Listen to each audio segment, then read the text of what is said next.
Hello everyone and welcome to Silent Command. My name is Jared Gear and today we're going to go over how to prep your ensemble for any rehearsal. First step is all about posture. Obviously you can't be slanted, but you can't be overextending your body because that's just uncomfortable. What you want to do is make sure, at least for me, you have nice footing. Now, I haven't been really specific on like if we wanted to do feet together or feet apart.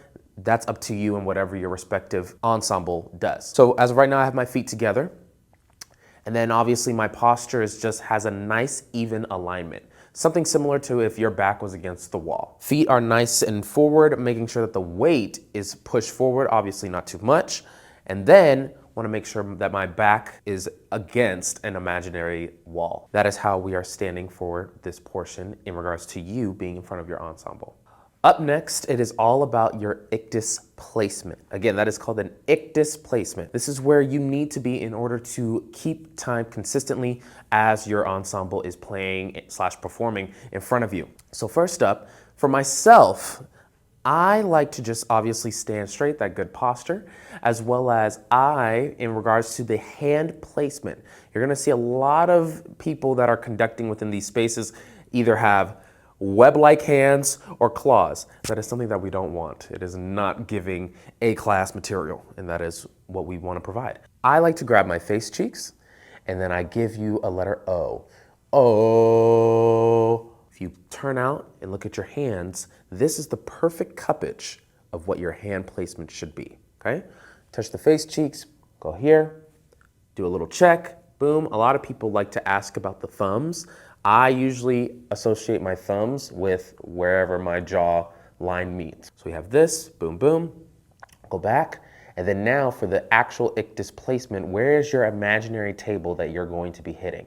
So you're gonna slowly drag down all the way here to your sternum. And then you're going to push out. So as you push out, this right here, if my hands were resting on an imaginary table, an actual table actually, this is where we want to meet consistently, okay? Going back here, dragging it down, pushing it out, here you go. And another tip in regards to myself, you see a lot of people either have their arms a little bit too forward, and that's something that probably could be confusing to a bass drum player all the way in the back or a contra player all the way in the back. You wanna at least, I usually like to associate my elbows against my ribs. I want to push forward just a little bit to where that elbow is kind of in front of the rib cage.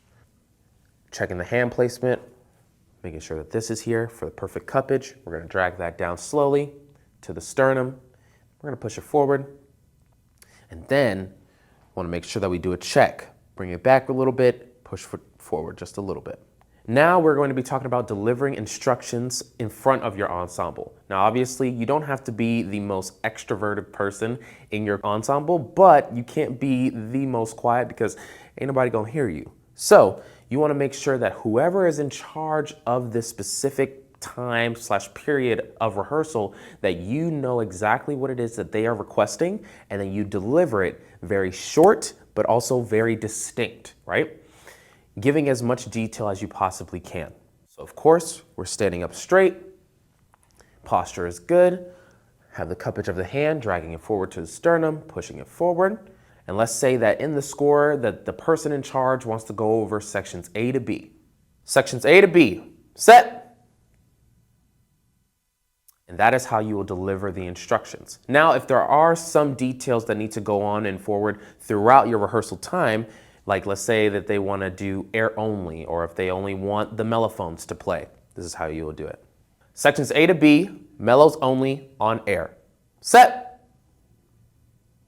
And that is you initiating and letting the ensemble know that we are about to begin. Now the last part is of course initiating the prep on its own. So let's say that you have your team hands of 4, maybe 3. Obviously it'll be somebody else that is conducting or doing another task, and then you'll have someone that is coordinating and focusing on the tempo in the back. So they either have tonal energy or a doctor beat for themselves in order to have that loud metronome sound for the entire ensemble to hear. So for a team perspective, we want to make sure that we give visual signals so that everybody is on the same page. We just delivered the instructions. That's prepping the ensemble. Put our arms up. That is prepping your drum major team because they're all looking at whoever is in charge of this section of the show. So you're looking at this, and then I personally, with my kids, we usually give off a ready and boom. So again, that looks like ready and da. When you do ready and, that part is for the drum major or the rehearsal assistant that is controlling the metronome. Ready and metronome starts.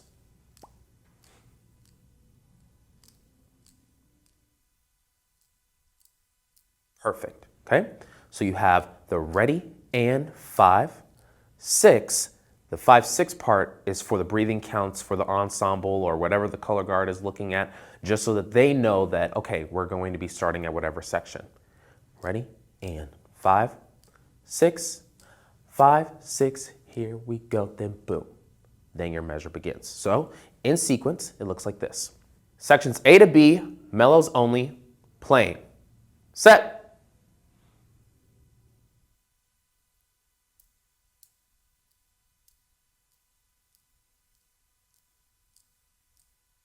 And that is how you prep your ensemble.